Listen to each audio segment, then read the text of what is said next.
Hi there, and welcome to the latest edition of the Gersnet Podcast, the independent Rangers podcast, which is brought to you by fans for fans, and where the content is absolutely free. It is episode 233 of the weekly Gersnet Podcast. I'm your host tonight. I'm Colin Armstrong. As I say every week, guys, it's not just the pod that we do here in Gersnet. If you get yourself onto the website, you'll find the forums there, friendly forums, loads of banter going on there, articles, history archive, all that kind of stuff. So get yourself on there. We would always ask you to promote the pod as well. Put the word out there. Let people know that we're here. I think we've got about 6,000 YouTube subscribers now. So if you've not subscribed, please subscribe to the YouTube channel, all that sort of stuff. Before I bring in my guests, I need to mention our partners at Forest Precision Engineering, who are a subcontract Glasgow-based engineering company. They've been a big commercial supporter of Rangers Football Club for a number of years, and we're delighted that they're back in the pod. If you want more information about them, visit their website at www.forestpreseng.com. I think I've got that right. You can also visit, they've got an executive lounge in the main stand, stunning executive lounge in the main stand. If you want more information about getting yourself booked in there, email the club at hospitality@rangers.co.uk. Right, so on to my guests. We've already had a fight before we came on air. I'll bring in John first, because me and him were going at it hammer and tongs before we came on air. How you doing, John? I'm not bad, mate. I'm not bad. We were the Jack and Victor of Gersnet earlier, weren't we? We were, aye. Well, comes with age, crab it, all that kind of stuff. Absolutely. You know what I mean? Happy New Year. I've not really spoken to you since the New Year. No, well, I lost my voice for the first 4 or 5 days of this new year. I picked up that was a result for us all. That was a good start to the new year. Strangely enough, everybody in the house agreed with you. All those incisive opinions I have, I just had to keep to myself for a change. Which was nice. Yes, for everybody else, absolutely. We'll reignite. We'll fight again later. Yeah, we will, because the thing we were fighting about is on the agenda. And I'll bring Patrick in, who was kind of fighting with me as well. A little bit of a smash. How are you, Patrick? Happy New Year. Yeah, thank you. Likewise to yourself. Good. Still recovering from what was a fairly bipolar event, but it seems to be a lot of the Rangers games. But we got there in the end, and that's the most important bit, especially with cup football. And are you ready for a fight later on, or are you ready to stand between me and John? I think I'll have to pass. I'll go to bed once we're done here. Uni starts back tomorrow, so I'm not sure I can take another late night. Uni? Oh, you make me feel old here. Oh, anyway. Right, John, let's obviously, good result today. We'll go on and talk about, the finer details, performance, all that kind of stuff. But we're in another cup final, which is obviously great news. Into I was talking about it with this after the game. I don't even know what it's called anymore. I still refer to it as the Skull Cup. I think absolutely. The ViaSport. Is it ViaSport? ViaPlay? The Viagra Cup. Well, we're in that age bracket, John. So there was a semi today, and I was delighted. But in terms of the performance, obviously we got the result. But we look at the performance. Again, as Patrick sort of alluded to there, a bit of a bipolar. Not so great first half, better second half. I never really felt we looked in danger, if you know what I mean. Once it went one each, I always felt, and I think we controlled most of the game. But, again, for long periods, we just struggled to create. I just don't think we're a creative team at the moment.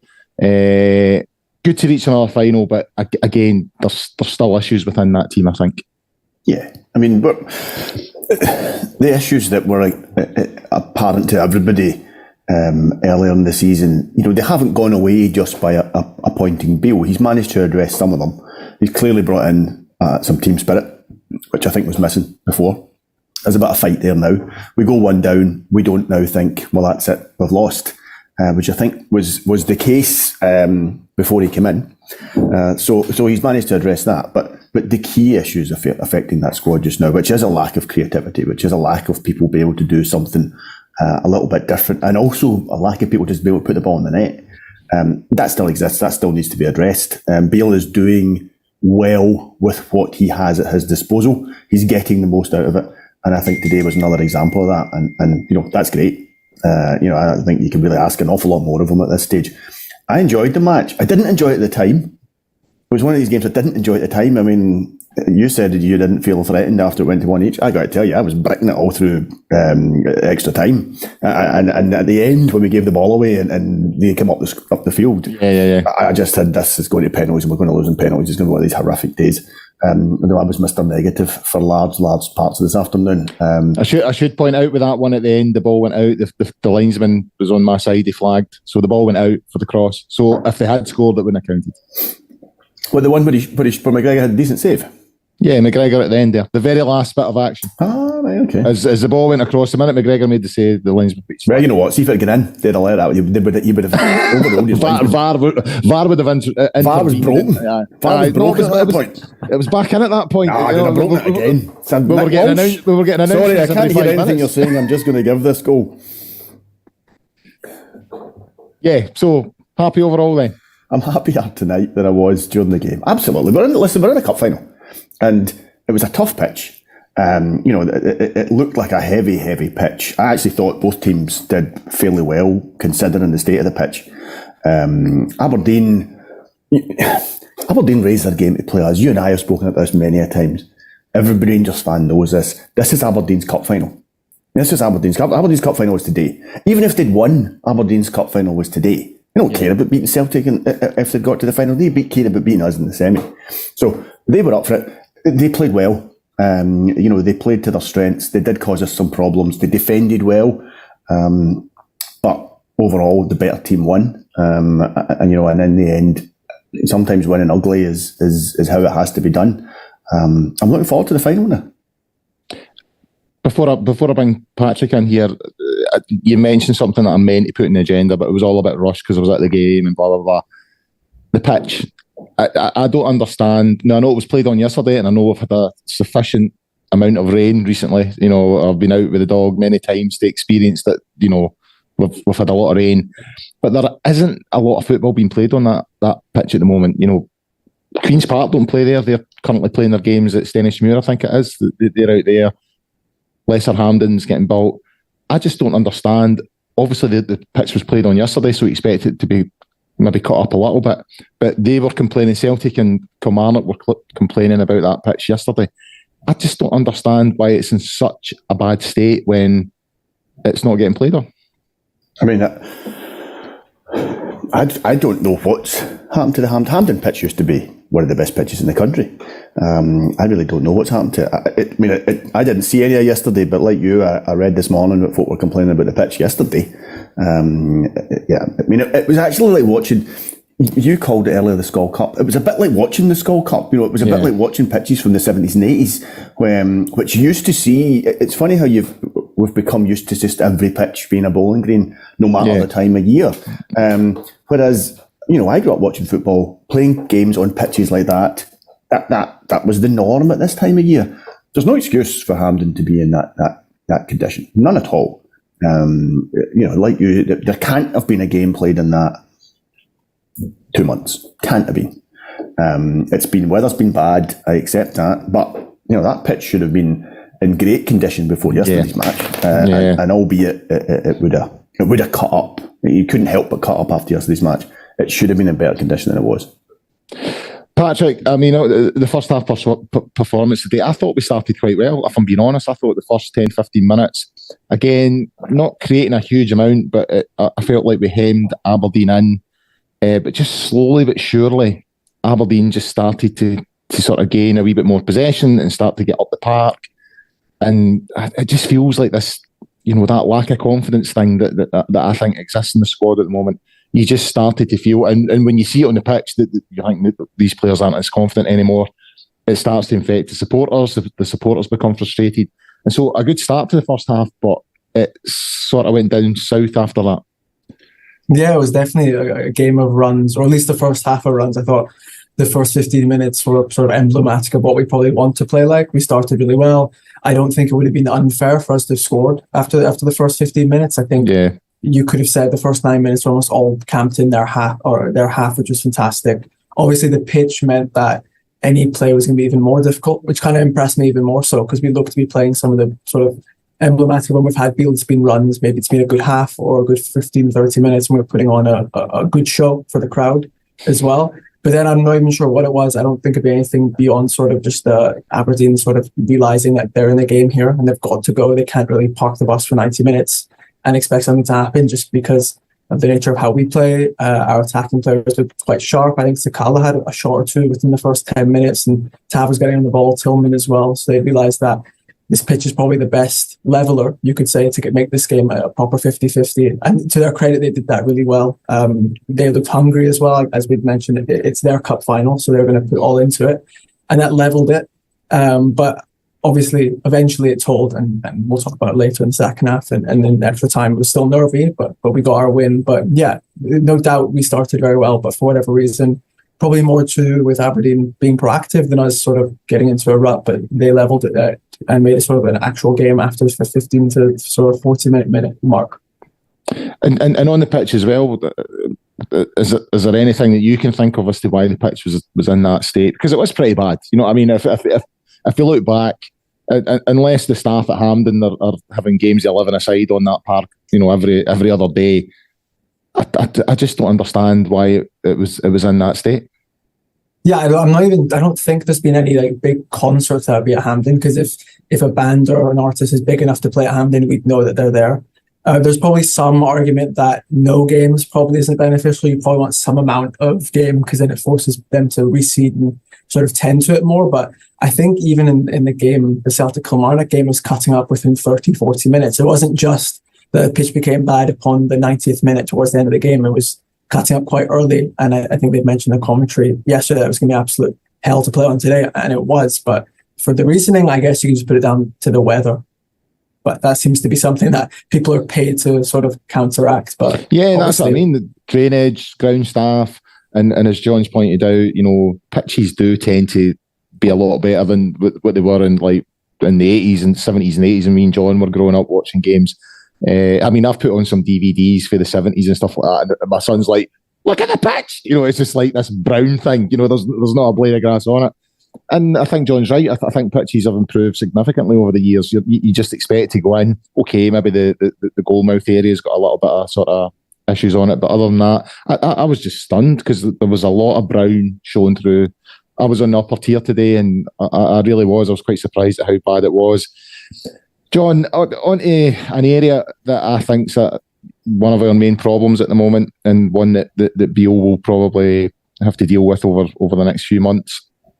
And it's the midfield. I just think it's that whole lack of creativity. You know, we've got players there who are, in my opinion, quite similar. I would say the only players outside of that are Tillman and Scotty Arfield, and we couldn't get Tillman into the game at all. You know, we struggled to get him into it, and obviously Scott Arfield, you know, he's an impact player now. He's very rarely going to play 90 minutes. But guys like Kamara, guys like John Lundstrom, guys like Ryan Jack, as well as they've represented us in the past, it's obvious that we're just lacking that sort of that spark, that creativity, that ability to sort of make defenders turn, to make things happen. We can control that area of the park, but not do a huge amount, if you know what I mean. And I think that's an area that needs addressed. Yeah. You know, to be fair to Bill, I'm not sure who else you play there. Either goes with one sitting midfielder and starts with kind of two attacking midfielders as along with his three forwards, or he plays two. And I didn't necessarily disagree with the starting lineup. I didn't necessarily disagree with that. I was surprised when he took off Tillman and brought on Kamara, because for me, Kamara is more like Jack and Lundstrom than he is like Tillman. I actually thought Tillman started the game quite well. I thought the first kind of half hour, Tillman was our best player, was the best player in the park. I thought he was getting involved in the game, albeit quite deep. Not necessarily hurting up close, but I thought that, you know, what he was doing at that stage actually was working quite well. I didn't think he did much in the second half.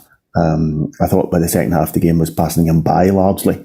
But I would have been inclined to keep him on, just simply because I just felt we ended up with three players who were quite similar.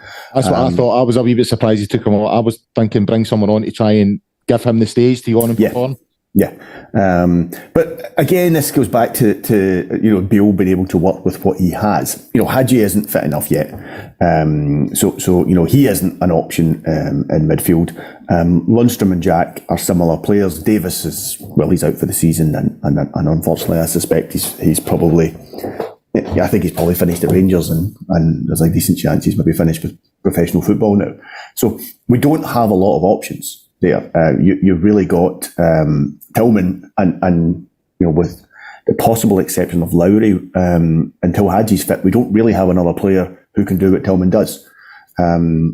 So you have Tillman, and then after that you're looking at holding midfielders, and it's just deciding how to do that. But we need, Jack played the majority of the game today, and he scored the goal. I think I watched it on TV, and they gave him the man of the match, which I'm not sure he was man of the match, but he came through the game on a heavy pitch, did his job. But we need holding midfielders that can break lines. We need holding midfielders that can play passes. Lundstram had a poor game. On more than one occasion, Lundstram just gave the ball away. Yeah. And a strange thing.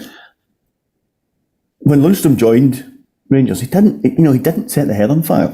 He wasn't great, and it actually took Van Bronckhorst coming in to get the best out of Lundstram. And then we had that spell in the second half of last season where Lundstram was our best player, our most influential player.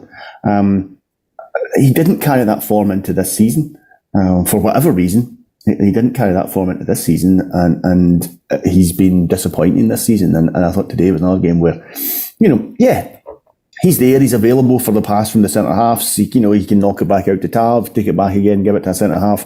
But he's not the guy who's making that killer pass. He isn't a goal threat, and I think you need at least one of your central midfielders, one of your holding midfielders, to carry some kind of goal threat. Goal threat, yeah. And Lundstram isn't carrying enough of a goal threat, and he isn't. His passing, he keeps possession, which is important, but he isn't the guy who's going to just play that killer ball. And when you've got guys like Sakala and Kent who are mobile, who are nippy, who are able to get in behind, you need someone who can make that pass. Yeah. And we don't seem to have that in either Jack or Lundstram just now. So it's an area that needs addressed.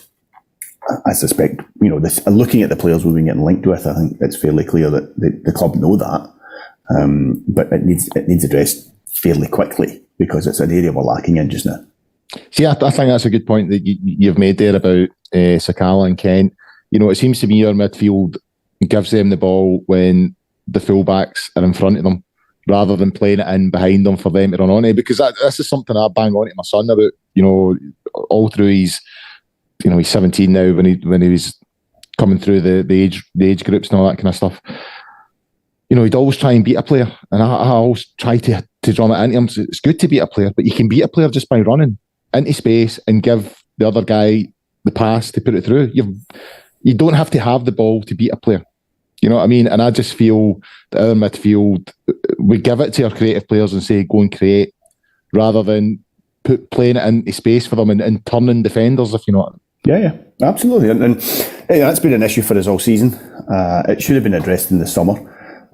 Lawrence, obviously Lawrence is the player that, and we actually, to be honest with you, I'd actually forgotten about when we first started this conversation. Lawrence was the player that was to come in. I guess he was seen as the kind of natural successor to Aribo. Tillman is kind of filling that role, but he's a different type of player. And I guess had Lawrence stayed fit, he looked like he was the kind of guy who could contribute, 10, 12 goals a season from midfield, play a killer pass, play a short pass. He had a football brain. And it may be that he's the player we're missing, but we've no real idea when he's going to be back. It's looking like he's had a setback and potentially for another couple of months. So we need to do something because there isn't. Lowry isn't getting a look in just now. So we need to do something. We need to find a creative spark from somewhere because as I said, he's getting the best out of what we've got, but he needs more tools. Yeah. Patrick, onto the fight that me and John are about to have. I'll bring you into this first. The Aberdeen goal, the first goal. No, I don't think we can deny it was a tidy finish by Miovski. I would say it's a natural striker's finish. He's just cushioned it into the corner away from McGregor. However, the build up to it, and we'll have the fight about the offside thing and all the rest of it in a couple of minutes. But I mean, as I said, I was in the upper today, looking down on it. The minute that ball's played through, now I know the Aberdeen striker's offside, and the other boy, I can't remember his name, comes through from deep. At that point, I was looking at McGregor thinking, why is he not coming out and clearing that? And then I think Borna doesn't react quickly enough now. The fight we had before we came on air revolves around defenders putting themselves in positions to play players offside and all that kind of stuff. We'll come on to that. But the rules are the rules. And so firstly, I thought McGregor was really slow, and I think it's a sign. We'll have a wee discussion about McGregor. I think it's a sign of where he is as a keeper at the moment. I think he's really hesitant. So rather than coming out and clearing the danger, he goes back to his line and puts us in problems. I don't think Borna covered himself in glory. And it's just this thing. It feels like far too many goals we concede are of our own doing. It's not we're getting carved open. It's just miscommunication, players not doing what they should do, and we find ourselves in trouble. Yeah, I'll keep mine short so we can get the main event between you two. But yeah, I think it's sort of emblematic of everything that's been sort of playing to our downfall in the last few months and even years. Just poor decision making. Borna should play to the whistle at least until the ball goes out, because obviously Miovski is offside. But he's just there. You could make an argument he's interfering with play, but that by naturally of him just being there would necessitate these from play. If it was the Rangers forward there, I would not say that's offside in any capacity. And I think Matty Kennedy's made this run, and I think Borna's probably got 20 metres on him, but obviously he just sprints and gets it.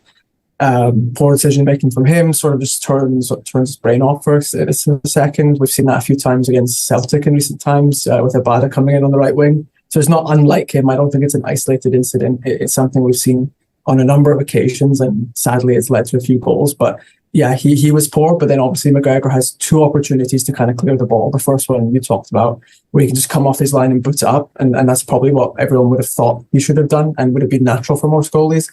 And he's also got the time where Kennedy takes it to the wing and he's got one person in the box staying for, and he sort of stays on his line trying to be reactive, whereas I think he probably could have jumped over, punched the ball, grabbed the ball. Davies is obviously marking Miovski, but Miovski's got the run on him. He's running forward, whereas Davies is going laterally, so he's always going to be second best in that. But we also have to put our hands up and say it was a good cross and a good finish, one that we'd be proud if we scored a goal like that. But yeah, there'll be lots of differing opinions on sort of the anatomy of the goal. Should have stood. I think they maybe didn't deserve the goal in the sense that we were the better team, but that goal for me should have stood. And it was a bit of our own problems, but also just some good quality football from them. Now, before I bring John in, I want to get your view on this. So before we came on air, John was comparing it to Man United's goal yesterday, the Rashford incident. And I disagree with that. I think Rashford is obviously involved, influencing play, and I think the Man City keeper positions himself based on that. I think today was slightly different. I know, as you say, Miovski is offside, but he doesn't really go for the ball. Guy comes from deep, and we don't react. I don't think McGregor reacts the best way. I don't think Borna reacts in the best way. Do you think those are two comparable incidents, the Man City one yesterday and that today? Because I don't think they are, before I go and have a fight with John. I mean, I understand why someone would bring them up in the same breath, because it's the idea of when is someone in play. But I think that the Aberdeen goal, and Miovski was fine. He can't really do anything else. He's not running towards the ball. The ball is played for him, but I think even just as the ball was kicked, everyone had realised it was going to go for a touch and he wasn't able to get it. So I don't think they're comparable, because at least in the sense that Rashford is right in front of the goal, the goalkeeper's positioning based on the expectation that Rashford's going to score, or he's going to shoot rather, because he was shaping up for it. It was a 2-on-2, whereas this one's a lot more sort of calm and tranquil, 40 yards from goal, almost so nonchalant that we didn't expect Kennedy to make it that run, and almost we would have played off Miovski. So it's fine. Game's on. So I understand why you talk about it just in the last 2 days and similarities. But yeah, I think the United one is far more explicit. And I think if that had happened in this game, if we reversed the roles, we'd be far more cross if we were the Man City in this comparison.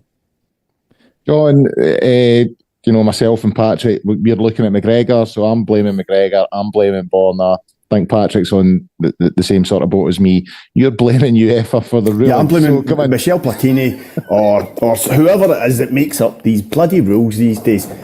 It just drives me up the wall. How is he not interfering with play? Of course he's interfering with play. He scored the fucking goal. How much more interfering with play do you want to be? He's offside. He's clearly offside. So taking the emotion out of it for a second, right? I understand the rule changed. The rule's garbage, right? It's a terrible rule.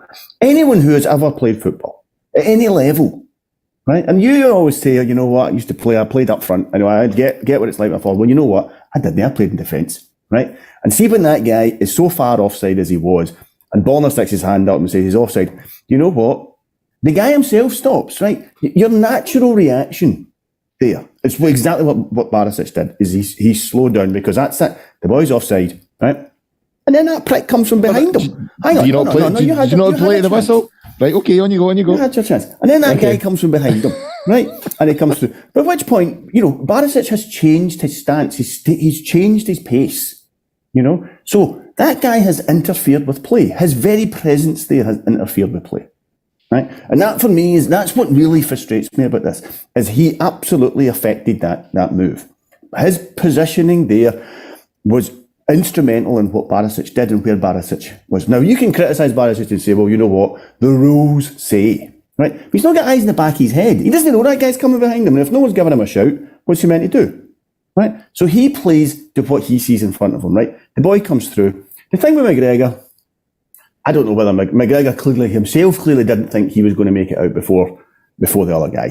He's made a judgment based on, whatever. And it's difficult for me to say whether he could have or couldn't have made that thing. I think he didn't come for the cross because in the offside before that, where the fella Minkowski scored, kind of 5 minutes before that, the guy had come through and he scored, and it was at a kind of slightly strange angle, and he did awful well to score it, albeit it was offside and wasn't given. And I think that was actually in McGregor's head, and I think that's why he decided to stay in his line. Because I think he felt, if I go here, I'm leaving that goal open. Davies is there. Davies can deal with the boy in the middle.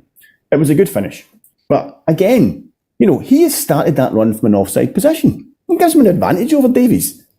So, I get that everyone will say, well, you know what, that's the rules. Well, you know what, the rules are garbage. They're terrible rules. And as I said to you off here, if I've learned anything this last fortnight, it's complaining about things. Because the rules don't matter if you complain enough about them. That's very clear. Anyone who saw that game yesterday and saw that penalty in the 94th minute that wasn't given, you tell me that those guys were not influenced by the 2 weeks of garbage that went on before. Yeah, of course. Well, they were. Clearly were. You've never seen a more blatant penalty than was turned down. Well, you know what? That for me, the comparison with the Man United-Man City game is simply because obviously that happened the day before. So you had a similar incident where a guy is apparently, under the rules, he is not interfering with play, right? When he quite clearly, to anyone who has played football, he is interfering with play. And that for me is my frustration in this. They brought in VAR. They didn't bring it in VAR because you and I wanted it. They didn't bring in VAR because there was a clamour from football people. They brought in VAR because TV companies wanted it, right? Yeah. So VAR come in, right? Okay, fine. Another thing imposed on us. But these rules are getting made by people who have not played football. These rules don't help football players. They don't help the spectacle. They confuse everybody. And it happened yesterday and it happened today. And I'm sorry, by all means, and I know people will criticise Barisic because they'll say, well, you know what, play the whistle.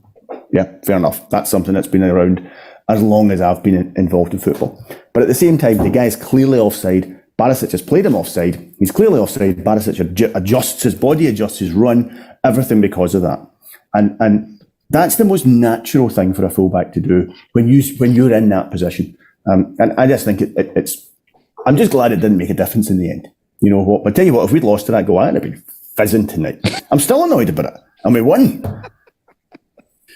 Patrick, just not continuing the fight, but continuing the debate, because I think John brings up an interesting point, and it's something that I've raised. I mean, he's speaking from shouting from the Amateur Defenders Union. I'm speaking from the Amateur Strikers Union, right? So think John's got a point, and I think that the bigger example of this was yesterday. You know, Rashford was clearly offside.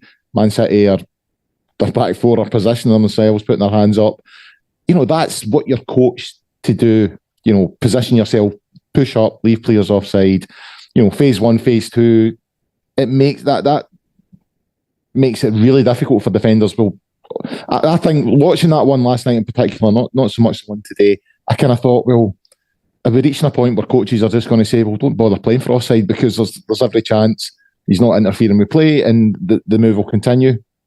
And I've argued for a while now with the whole VAR thing. You know, you, as a striker, you were sort of coached to time your runs, to bend your runs, to do all this, that, to avoid offside, just for some prick in a room to draw a line. Say, well, actually, your thumbnail was 1 millimetre offside there. I think John's got a point. You know, it is making it very, very difficult, and it goes against what players are coached to do. Patrick? Yeah, sorry. I think part of the introduction of VAR was to sort of protect the referees, because there'd be this sort of second, almost scientific quantum sort of adjudication as to if it's offside or if it's a penalty. But I think we've realised that the VAR is in the same hands of the people who make decisions, and it's perhaps almost counteracting, and it's becoming a bit comical. I think we'll probably talk about the machine breaking for prolonged time and extra time later. But yeah, we also see it often. Commentators will discuss when they don't flag offside, even though it's quite blatant, and what would happen if a player goes and fouls someone and they get horrifically injured, even though it was offside, for them to later flag. So I think it will, obviously, this will be a kick-down effect for coaching for youth players now, but they'll be treated in a different way of how to run, and offsides generally how to use it, as you mentioned, curling of the runs and stuff, just on the basis that we don't have as trigger happy an approach, and the fact that people are going to sort of, the referees are given a second chance to almost re-referee the game, and it's so scientific. And I think that kind of goes at the crux of what a lot of people enjoy about football,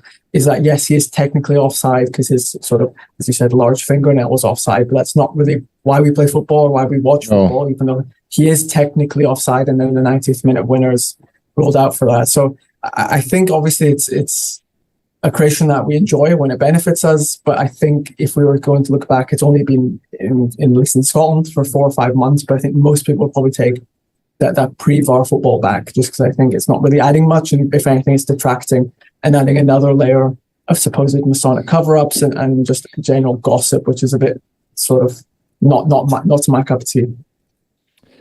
Sticking with yourself, Patrick, the McGregor debate, I think John makes a good point. You know, he's made a calculation based on what he thought he could get to. He's decided not to come. I think that's cost us. And if I'm being honest, I think it's a sign that sort of hesitancy, I think, is something we're seeing more in his game. And I don't want to call down which is probably the best Rangers keeper in my lifetime. He's certainly my favourite Rangers goalkeeper, even although he has blocked me on Twitter. Right? But it does feel like a season too many with McGregor. I'm hearing a lot of supporters when I'm at games. You know, the minute the ball goes into the box, you're panicking, you're sweating because he just doesn't look confident. And I just don't. You know, you always relied on McGregor to pull off 1 or 2 great saves in a game and 3 or 4 fantastic saves in a season, particularly in those European runs. I just don't think he's doing that now. He's not making those miraculous saves that are keeping you in games and winning you games, and his overall sort of hesitancy is starting to cost us, I think. No, yeah, I mean, I definitely agree. I don't even think this is a sort of conversation to be had only now. I think it's probably been brewing and boiling for well over a year. I think it probably started in, I think it was October of last year, when Craig Halkett scores their last minute equaliser Hearts against us, and he fails to go out and meet the ball from the corner. And obviously, I don't think McGregor's ever been known for his punching or his distribution abilities. He's a pure shot stopper, and he lives and dies by that sword. And whenever he regressed into an average or below average shot stopper, which we've seen sadly post 55, I guess that's the sort of compensation for the outrageous season he had then, and age obviously taking its toll. He's become a sort of a net negative goalkeeper. But then you also have to consider the fact that he isn't being pushed by any outstanding second or third choice, and I think that's probably why a lot of people have come to just be content with the idea that we're going to have maybe a league average goalkeeper. I don't think McGregor is better than average in Scotland at this point, which is quite sad. And given the fact that the goalkeepers in the Premiership right now aren't a sort of glowing bunch, but I do think the fact that we set up to rely on someone who I think is 42 at this point is sort of frustrating in of itself, and we can't obviously blame him so much. So he's the one going out, but we've chosen to rest our faith and our trust in there. And I think that's probably a failure of contingency planning from people above him. And obviously he'll be the one who has to take the brunt of that sort of frustration. And obviously he's got more than enough clout to do so. As you said, it's the best Rangers goalkeeper in your lifetime, and certainly the best in my lifetime. I don't think he's got really anyone for me to compete against. But yeah, I think if you could rewrite the script, you probably would want him to retire last season when he got that cup final salvation, and maybe even better if it was just after he won 55. But I don't think he's going to the point where he's irreversibly damaging his legacy. But he's certainly still got a lot of money in the bank from all his fans, and quite literally. But I do think it's to the point where if we haven't been planning exactly on who we want to get in the summer, I guess we need to play McCrory at the very least. I think Beale had mentioned that in the press conference 3 days ago. He might not be the answer, but it's at the point where we need to give someone an audition for them to fight against the idea of someone else coming in, because at this point it looks like the whole squad will have mass upheaval. But it's at the point where I wouldn't be surprised to see 2 of the 3 goalkeepers we've got now leave in the summer. John, I mean, on to the second half, obviously we're going 1-0 down at half time. The second half again, the sort of first 15-20 minutes, again, started well, but that whole thing we were talking about, just struggling to break them down, struggling to find that sort of spark of creativity. As I said earlier on, we couldn't get Tillman into the game, and at that point I was looking, and I think Arfield and Roof were warming up. You know, I thought they're going to have to make a change. I think we were approaching the hour mark, or just after the hour mark. And then Ryan Jack gets a goal, and we need to talk about Ryan Jack because, you know, he's obviously his contract's up at the end of the season, and there's a whole debate about whether we should extend or not. I'm kind of I feel we need to be a bit ruthless this summer with some of our players. So at the moment, I'm kind of leaning towards maybe not extending his contract. But you can't deny it was a well-worked goal. You know, it was a great give and go with Kent and Morelos. Massive deflection, accept that. But it's always good when someone like him scores against Aberdeen, because I was right above them and they were pig sick. And by the way, when I was on the train coming home today, like me and my son were on the train, there was a group of Aberdeen fans sitting in front of us. So like me and my son don't wear colours and anything like that. So I was just sitting there. We'd bought some nibbles and a couple of beers, and we're just sitting, and they were talking so much shite, right? Honestly, it was just so bad. Then one of them said this thing about, I wish Ryan Jack would die, which, you know, that's one of their songs. And at that point I thought, I'm not sure I like that. And so as we were leaving, they were still talking, and me and my son just burst out laughing. As the doors open, we went, there's only one Ryan Jack, get it right up, you. Oh, fuck you, they're all going after nuts. So I quite enjoyed that, I must admit. I was buzzing for about 20 minutes after that. But Ryan Jack, great goal, and it's always good when he scores against them.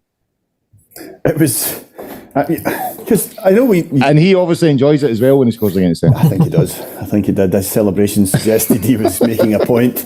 I mean, I know I'm invited on largely for my insight into the games and what I'll bring to that. And I literally about a minute before I texted my cousin. My cousin and I text each other through the games. I texted my cousin when I saw Arfield and Roof. I texted my cousin and say, Jack and Morelos, that's who we should be taking off. Yeah. And of course, literally a minute later, Morelos and Jack set up the goal. And I'm made to look as foolish as I can be, and that happens to me very regularly, so that's okay. We've all been there, John. Don't worry about it. Yes. I'm just grateful I didn't shout it at the top of my voice in the middle of Hampden, which is what would have happened, I suppose. We spoke about Jack earlier, and, you know, as I said, he got the sponsor, he got the TV man of the match, which I'm not entirely sure I agree with, but he had a good game, and it needed a midfielder to break through. You know, it needed someone to run from deep. And curiously, Dundee United the week before, Sakala, opened the scoring, by starting his run at the halfway line. And quite clearly, anyone who watched the World Cup, and I know that includes you, Colin, but any of the rest of us who watched the World Cup, people, midfielders running from deep, breaking lines. That's what all the good teams have. And Jack was able to do that pretty much his one and only time in the match today. There was another one I think where he had a kind of half chance, but it was a nice move. It was deserved equaliser. For all I wasn't at that point convinced we were going to get it, it was deserved. We were the better team. We were controlling the match. So it was a deserved equaliser. It was nice. A large slice of good fortune with the finish. Well, it wasn't an own goal though, which was those Aberdeen fans were trying to claim on the train tonight. I think his initial shot's on target, and it just takes a deflection. On target, absolutely. Yeah, it's on target. Whether it's going in, nobody will ever know. But or care, because it went in anyway. Exactly. And I'd like to say it's a part of it. It kind of after what Arfield did to them at Pittodrie, which I don't know if some of them will ever go over, but after what Arfield did to them at Pittodrie, I kind of laughed.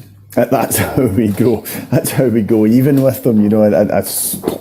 After their bloody horrible first goal, which is still annoying, man. I know I talk about that again, but after the annoyance of their first goal and the horrific way that goal was given, I think we deserved a bit of good fortune with ours. And I'm pleased for Jack because he does get a fair bit of stick from them, and some of it's pretty unpleasant.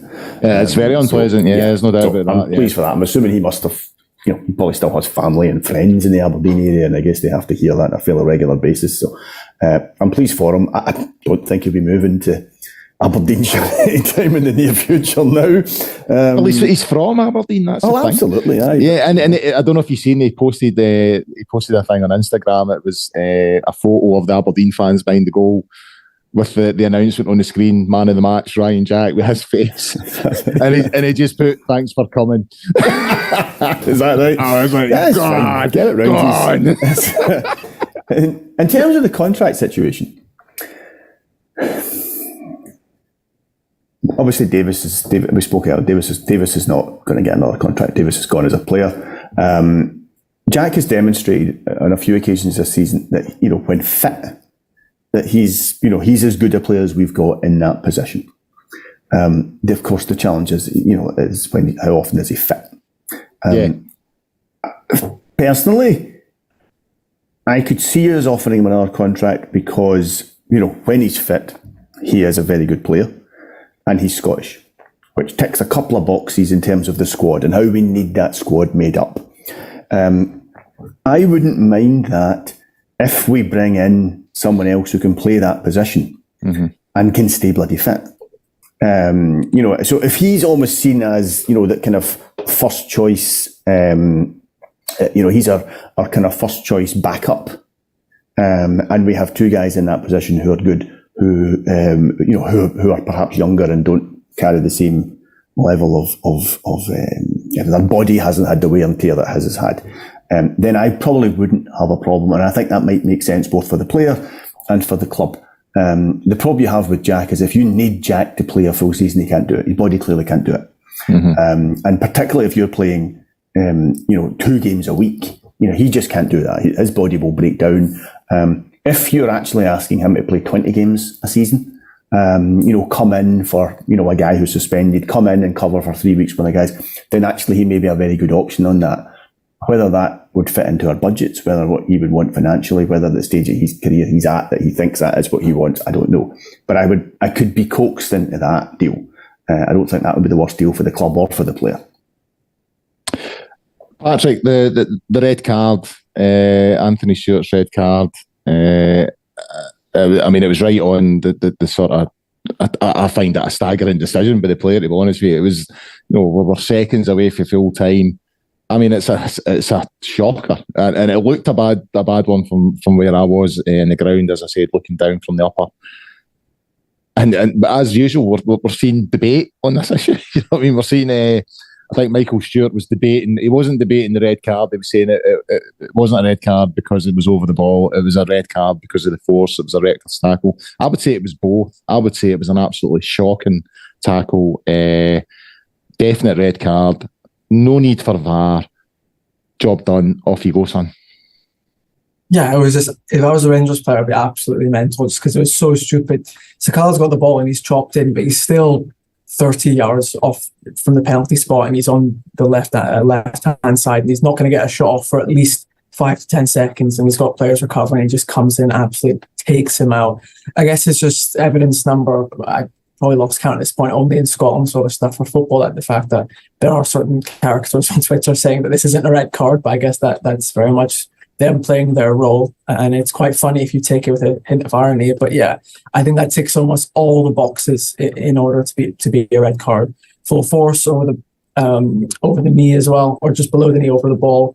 I really can't see a single angle in which that wouldn't be deemed a red card. And as you said, that's certainly one that VAR wouldn't even need to look at in any capacity. But it was really just incredibly, incredibly stupid. And I guess he attempted to fade. It wasn't anything to do with Miles or Cholak, but he obviously had the press conference clip in which he had mentioned wanting to take on one forward or the other. And he ends up getting sent off by our other forward, which was quite funny. But yeah, I think if anyone was to say that's not a red card, they need to get their head checked. As it's simply and just unqualifiably a red card. I mean, if Sakala's got his leg planted, Patrick, we're looking at his season being over, really. Yeah, we're quite lucky that he's kind of almost got him straight. He's got sort of split him as opposed to come at him at an angle and hit him with one leg. He's almost just taken him over, and he's worn the full face of the brunt of the tackle. But luckily, there's been no studs on bone or collision into the bone. It really just kind of took him out. Almost like in rugby when you try to take someone's legs out like that. So we're lucky that it did no damage because he's certainly one who's been in good form. Sticking with yourself, Patrick, Scott Wright, it takes a lot of stick, and I was seeing some of it today after the game because he gave the ball away, as John was saying earlier on, he gave the ball away right to the death, and Aberdeen nearly scored, although the linesman in front of me put his flag up. I think the ball had went out. Takes a lot of stick, some of it merited, but I genuinely think he made the difference today when he came on. He made that thing we've been talking about. He turned defenders, he got in about them, he ran at them, caused problems, and really influential in setting up Roof's goal. Vital contribution. So I was really chuffed for him because, again, someone that takes a lot of stick, and I don't mind stick, but it can get a bit personal and a bit heavy at times. And the thing with Scott Wright, the thing I like about Scott Wright, I know he's not good enough to play for Rangers every week. I know he's a squad player, but the one thing I like about him is when he comes on, he gives you everything. He's all effort, he's all heart. Some would argue he's maybe not good enough for Rangers, but I would argue it's not Scott Wright's problem if he's playing for Rangers. It's down to the club for signing him in the first place. All I look for from players is they give me everything that I've got, and I think he does. And I was chuffed for him today, because it was a vital contribution, and it was another ex-Aberdeen player getting it right up. Yeah, it's really frustrating that he's such a bitty player. You'll see all these clips where he's just absolutely fantastic. And I think you're probably at the point now where he's got enough of these individual clips that you could probably put together a good sort of highlight reel and you'd be like, oh, this is a real player. But again, if you just get him on that inside turn, which he got for the goal again, he just seems to be the best player in Scotland. But it's only for that split 10 seconds where he turns a defender and runs at them. But yeah, I was glad to see him. I think if Beale made a mistake taking maybe Tillman off for Kamara, Tillman was sort of slower towards the second half, but I guess the profile and attacking midfielder for a defensive midfielder, taking off Lundstrom, who didn't put in a good performance, and putting on someone who's more of a winger / number 10 against Aberdeen, who had 10 tired legs. I thought that was a really good decision, and he profited from it. Again, the question will be if he can actually prolong this from just a 10-minute cameo to something more substantial. Doesn't have to be 90 minutes, because players don't have to be on top of their game for the full 90 minutes, especially forwards. If you can just do that maybe twice a game, maybe not set up a goal twice a game, that's asking a bit much, but to put in 2 pieces of magic and eventually work his way up to getting a more sort of consolidated and stable sort of role in the team, because right now he hasn't really had one. When Beale's coming in, obviously it's a bit different, it's a bit calamitous and chaos because he's trying to give everyone a run, trying to see what he's got planned for the future, but I don't think certainly that did his case any sort of negative in that sense, because he did look good. You'd also have to preface it with the fact that it was against 10 tired Aberdeen legs, but I think that's probably the best case for him is to come on and affect the game against 10 tired Aberdeen legs, because obviously Ryan Jack gets it more, but I don't think Scott Wright is free of abuse online from Aberdeen fans either. John, came out Roof now over the last few weeks. We've been getting updates from Michael Beale about he's nearly there, blah blah blah, which we've heard for so long with Roof, who I think's the best striker at the club, and it was almost like a microcosm of his Rangers career. He comes off the bench. I was texting my mate during the game saying, Roof's the man we need. He's the guy that's going to come on and make the difference. He did. He came on. He made the difference, and then in typical fashion, he goes off injured again. One tackle and he's off injured again. And my mate texts me back saying, "Oh, you were right about Roof." And I was like, "But you know what? I think I would let him go in the summer, because it seems to me every time the guy brushes his teeth, he loses like 7 teeth. You know what I mean? He's a great player, but for the money that we're spending on him, like 27, 28 grand a week, I think it is, he's just not robust enough, you know what I mean? Which is a shame, because he's such a good player. I mean, obviously, I don't know the extent of the injury. It looked innocuous. They always are, though, and then you don't see him for 6 months. I know, his shoulder or his elbow, it didn't. At least it wasn't his legs for a change. It looked innocuous. It was enough for him to go off. It's clearly something. I don't know if he's dislocated it or if he's pulled something out of his socket or something. I don't know. I listened to your show last week and I agree entirely. I think he is the best. I think he is the best forward at the club. You preface that by saying, yes, I know he's injured regularly. But when he's fit, I think he is the best forward at the club. He took his goal well. Brilliant finish. It's a great finish. It's everything that Roof represents, in my opinion. Absolutely. Just finds that pocket of space in the 6 yard, and boom, and didn't even put the laces through it. Just placed it into the corner. Yeah, no, absolutely. It was a lovely finish. He took his goal well, and strangely, when he was getting in, the move when he was getting injured, he was breaking through, and I was quite excited, because when I realised it was him, I thought, you know what, actually he can do something here, because if it had been Morelos was getting caught. He isn't getting away from the Aberdeen defenders. If it was Sakala, he is getting away from the Aberdeen defenders, but he's shooting the balls ending up in Cathcart Road. He isn't sticking it. He hasn't got the composure in that position. Whereas Roof does. Roof at that point could chip him. Roof could hammer it into the top corner. He could beat 2 players and then slide it away. So I was actually, I think he was fouled. I think he should have got a foul. I was surprised. I thought the ref was actually quite.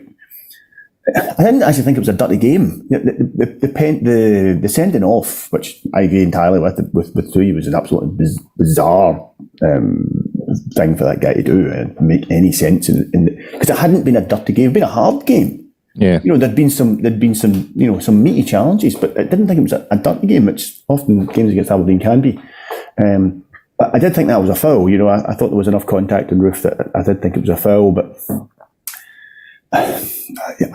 I think for the money he's on, you can't afford a club like ours. I don't think you can afford to have a guy like that who misses so much football. Yeah. And it's a shame because, like you say, when he came on and then he got his goal and you thought, here, if we get him back for the next 6 months, that's a big difference to us. That's a big difference to this squad. That's a guy who gives you something different. A proven goal scorer, you just never know what that might lead to. But hopefully it's something that he can play through. That it's not something that's going to actually affect his ability to play, and we'll just wait and see. But I feel sorry for him because it can't be much fun for him. Right? No, I know. It must get you down. And it must have got him down. These things they have to take a psychological. They have to. Effect. I don't think that you could expect it not to. Like you, I think if somebody was willing to take him, and I'm not sure who would, somebody will. Somebody's always willing to take him. There's always somebody willing to take a chance. But it's just, unfortunately, I don't think it's us. Yeah, I think he's got everything. Right foot, left foot, header. Yeah.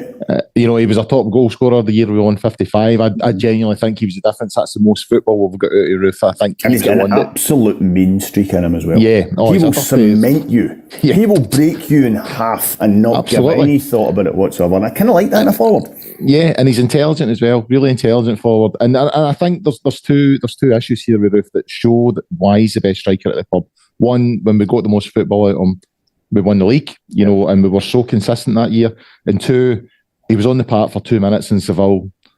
And it led to that chance. Yeah, that Ryan Kent should score that, and it should have won it. He's turned that within 2 minutes of coming on. He's turned an entire defence and got the ball across, and it breaks my heart actually that we can't get him fit and on the park, because I genuinely think we would be a different team without him. And I think Morelos would be in a better frame of mind as well, because he would have someone challenging him for that position. But I just feel for the money. Yeah, it's a hard one to justify, to pay 27, 28, 30 grand a week or whatever for someone who's just never playing. Guys, I'll get both your views on this one. It's the sort of confidence versus the character versus thing, because again, at times I felt we didn't look overly confident today. We can look a fragile team at times. A team that lacks in confidence and lacks in belief. But since Beale's come in, we're still winning games. That character seems to be coming to the fore. Patrick, how do you feel on that? Because I was watching the game today, and at times, especially when we're 1-0 down, as John pointed out there, there's people still giving the ball away. There's still a little bit of fragility. But we're winning again. We're starting to win games. Okay, sometimes ugly, but we're starting to win. So the character's coming out, even though the confidence doesn't seem to be totally there yet. Yeah, I mean, I think this is probably the best example of when character goes over all else in a cup semi-final.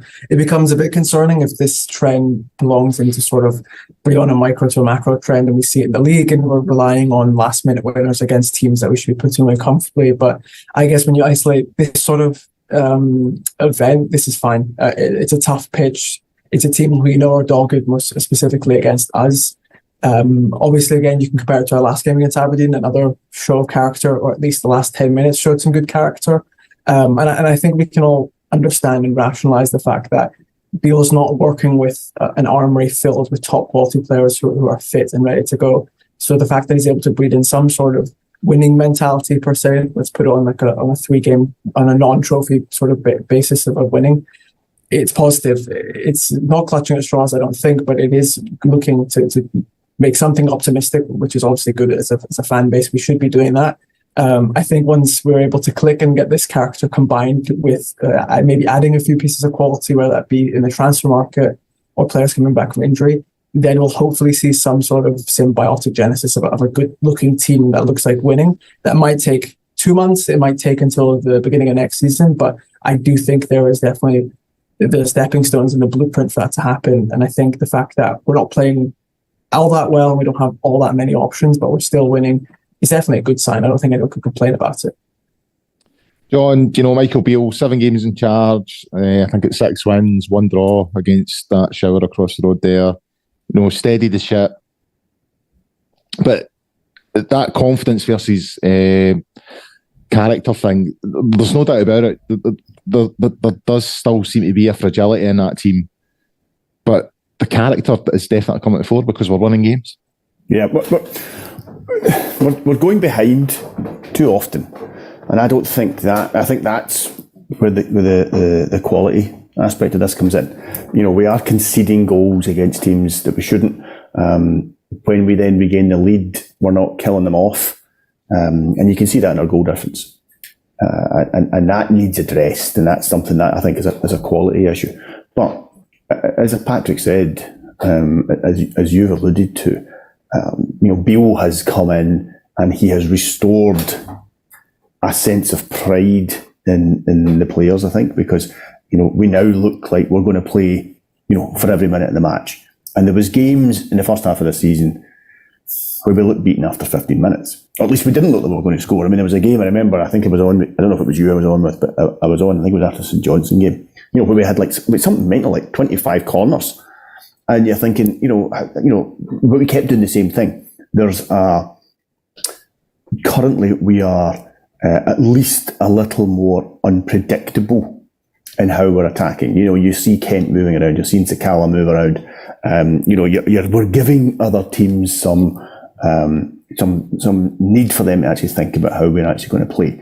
I think he's getting the best out of Barisic because he's playing Barisic further up the pitch. I don't think Barisic is a wonderful defender, but he is pretty good going forward. That is clearly his strength. That's what attracted us to Barisic in the first place. If you remember that the first time we saw him, he was fantastic going forward.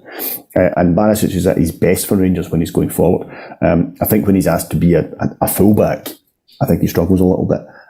But Tav's the same. Tav's great strength is coming forward. Tav's great strength is in the final third, not in the first third of the park. So I think Beale recognises that. He knows these players, and he's brought that back. He's brought back some sort of confidence. We now go into games, and I think your feeling is that we're going to win the game, but other teams yet don't feed us. I think you saw that today. You saw that against Dundee United. You saw that against Aberdeen at Pittodrie. Teams don't feed us yet in the way they fear Celtic, frankly. Teams don't feed us that way. I think teams are still going into games against us thinking we've got a chance here.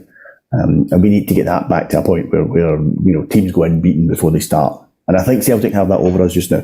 I think most of the teams in our league go into the games against Celtic think they're beaten before they start. I don't think that about us just now. And I think that requires more quality rather than anything else. I think the fragility is just down to the fact that actually some of the players we've got perhaps just aren't good enough. Certainly the squad isn't good enough. Yeah. That's the bench. The bench today had quite a few young players on it. But the bench last week, was probably the strongest we've seen for a while. But it's still a long way short of what it needs to be, what it should be. I noticed that in the Old Firm game when I looked at their bench compared to our bench, and I think that's why Celtic got the draw, because they had two or three players who would normally start sitting on the bench ready to come on, and they were able to hold their own without those players. And then when they needed that goal, they brought them on and they got it. And we'll come on and talk about the January window. But before I do, John, VAR, it broke down. Those pesky Masons are at it again. I mean, you and I have spoken about this. I get it's a polarising thing. I know there are people who wanted the introduction of VAR. I didn't. I wasn't something I was particularly in favour of. And that's largely, I think, because I'm old, and it's another change to the game I grew up with that I'm not particularly in favour of. Plus, as I said, it's been brought in for the television. For me, the biggest problem with VAR is that when you're in a stadium, half the time you don't know what's happening. Half the time you think, well, what's happened? What is it? What is it they're looking for? How long is it going to take for them to do this? It's not right. It's not been brought in for the fans. And in Scotland, the people who go through the turnstiles are the people who fund the game. In England, Sky fund the game. BT Sport fund the game, right? But in Scotland, it's not. Scotland, it's the guys who go through the turnstiles, right?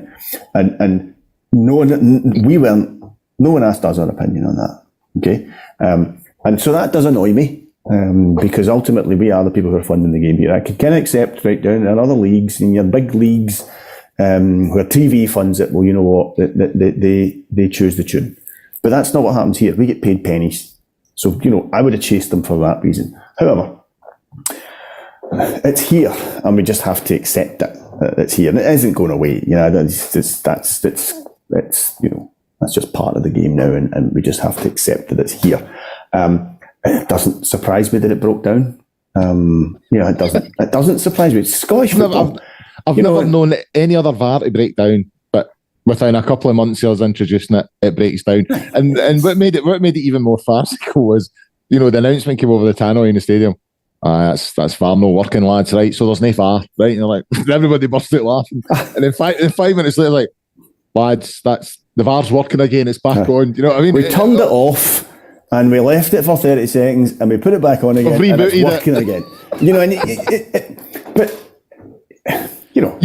what it reminded me of? It's like going to the juniors and like, nae pies, lads, we're heating them up in the oven, give it 10 minutes and the pies will be ready. But see, I say this to my boys, and I don't know if you have the same thing with your son. And Patrick probably has more first-hand experience of this. There is an amateurishness to Scottish football. There is. There always has been. There's always been, and I say that as supporters of the biggest club in the land, as supporters with a club with millions, multi-millions budgets. A club who've reached European finals in the last 12 months. I say that But Scottish football as a whole has always, has always had an amateurish feel to it. The referees, they're not the best. There's occasionally there's a good one comes up, but most of the time they're not the best. They're doing their best, but they're not the best. And I've always looked at English football, and English football is better. It's more polished. It has more money. They have more big teams, so the quality is higher. You get all that. And so, it's always got a bit more razzmatazz. It's always had that. You know what? That's available. If somebody wants to go and watch that is available, readily available. Like, you can watch Barcelona via Real Madrid. You can watch AC Milan. You can watch Bayern. These teams are all available to you easily now. You don't have to watch Scottish football. Whereas when I was growing up, you wanted to watch football, you went to see football because you couldn't see any other football. This may sound ridiculous, Patrick, but if there was a game in the Scottish Third Division being played, then football wasn't allowed to be shown on television in Scotland. Any game. You couldn't see, it could be the biggest game in Europe that night. It's not on television in Scotland because East Fife and Forfar are playing and they're 7th and 8th in their league. And that was the rule. And in some ways it was the right rule because it did protect football. You didn't then have this, wall-to-wall football. But for me, VAR is just the continuation of that. And the fact that we're doing it, on a slightly amateurish, slightly buffoonish type way, it comes as no surprise to anybody who has followed Scottish football for as long as I have, because there is that element in our game, both controlling our game, and we know that ourselves, sometimes on a sinister level and sometimes just on a farcical level, but both in terms of controlling our game, but also people involved in our game. There's clubs in our league that 2,000 fans. Let's be honest here. That's the kind of level that Scottish football is at, even at the top level. So it doesn't come as a surprise to me that VAR broke down. It will break down again. Because, we introduced it a third of the way through the season. That's mental. I know. What are we doing there? What are we doing? Introduced it a third of the way through the season. It's just we're making it up as we go along. I know. So, absolutely. Yeah, it doesn't surprise me in the slightest. Not at all. Patrick, final topic of tonight, the January window. So, as I said earlier on there, with, Beale's steadied the ship, introduced a bit of stability. 6 wins in his 7 games, 1 draw, all that kind of thing. But it feels he does need support. He needs to get fresh legs in. And, we've been linked with Tom Davies and Todd Cantwell, and there's all this talk, but it just seems to be a bit slower than it needs to be, especially compared to what's happening over the road. They've already introduced new players. I just find it frustrating, and as John sort of alluded to earlier on, it's not the squad that needs strengthened, it's the starting 11. And by the way, by strengthening the starting 11, you strengthen the squad. You know what I mean? Because players that are in that team at the moment all of a sudden find themselves on the fringes, and they need to up their game to get their jersey back. So I always struggle a wee bit when folks say, we need to strengthen the squad. No, strengthen the starting 11, and that's what we need to do. I think that's probably where Rangers have went wrong over the last few years. We've just brought in squad players and haven't really improved that starting 11. So the fact that we're halfway through January already, the window, and there's still nothing happened, frustrating, if I'm being honest. Yeah, no, I totally get that.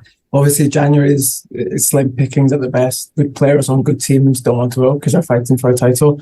Good players on bad teams, they won't want to sell their players because that will be key for them staying up for all likelihood.